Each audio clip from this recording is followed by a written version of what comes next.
Hi everyone, bonjour tout le monde. This is Renae Jarrett with Not Sorry for the Story, an unapologetic take on current affairs right out of Canada.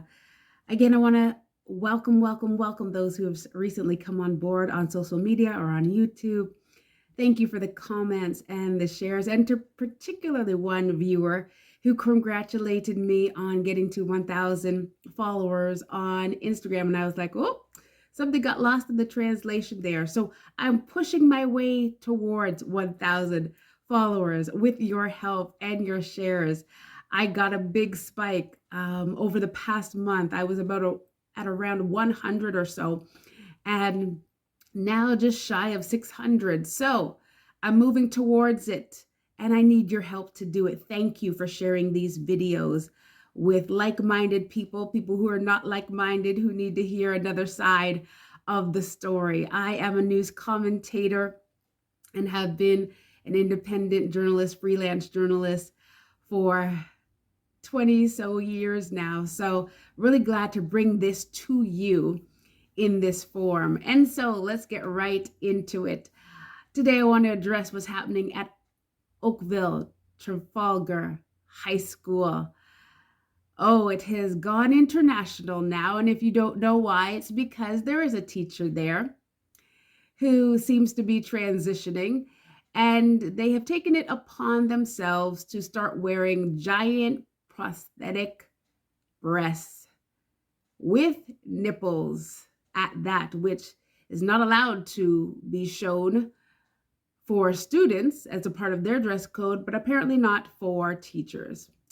So here we are. There have been protests, there has been outrage, and I really want to stop here and give thanks to David Menzies from Rebel News for getting in there and telling us, sharing with us this story, and even interviewing Mr. Curtis Ennis, the director of the Halton District School Board, who said that it is the school board's policy to uphold the rights of teachers and students, but of course it would appear that one side is being upheld more than the other.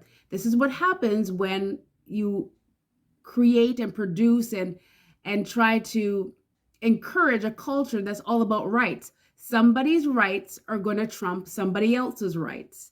And so this is what we have happening, but we didn't get here overnight. This is at least 20 years in the making. When you tolerate, you are literally setting the ground for future monsters to come back at you.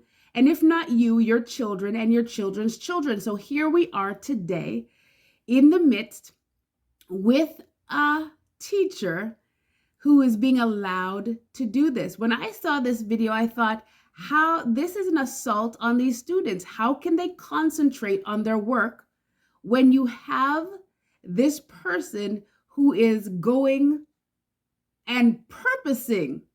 Because if you're transitioning, you don't have to wear these things, but they're purposing to do this, and the school board is purposing to defend them, possibly because they're afraid of a lawsuit. But here we are today. What do I want to tell you? Not only did we not get here overnight, but because we did not get here overnight, that means the root is stronger than ever before. This is not a little sapling tree. Now it has grown up amongst us. That means that when you come against this to stand for your children and your children's children, you cannot simply clip at the leaf or a branch. You're going to have to go to the root. I have been on the ground with my father, seeing him tackle a root of something that he determined is coming out of the ground. And what it required was violence. It required a level of force that is not mamby-pamby, is not kid gloves. It requires the real deal.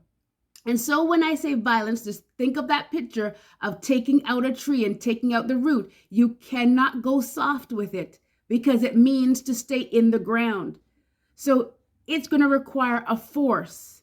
And the violence I'm talking about is a force that is not going to say, okay, we'll just clip at the leaf and leave it alone. We'll just make a phone call once and then leave it alone.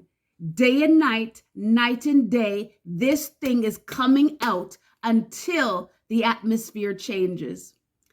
And so, I want to applaud those that are protesting. One young man who started it off and said, again, when you see that somebody is having a problem with dysphoria, again, you look to address that and remove them from a position.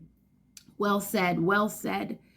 And so I know that Maxime Bernier is having an event, a protest as well, Sunday, September the 25th. Just check out ppc.ca, I believe, to find out details. But again, let the force arise in this nation. I know that it has from coast to coast this year like never before, and may the momentum continue. Thank you for watching Not Sorry for the Story. And also I want to put right here, I also have a business, Expressing You Communications, where I offer content creation to authentically state and uniquely elevate your unique message. Yes. So I look forward to hearing from you. Whether you share this video, send a comment, whatever it may be, check me out at Expressing You Com for Expressing You Communications. Be glad to help. Until next time, let's keep up the good fight. Be on guard, stand firm in the faith, and be strong and courageous. God bless you, and God keep our land.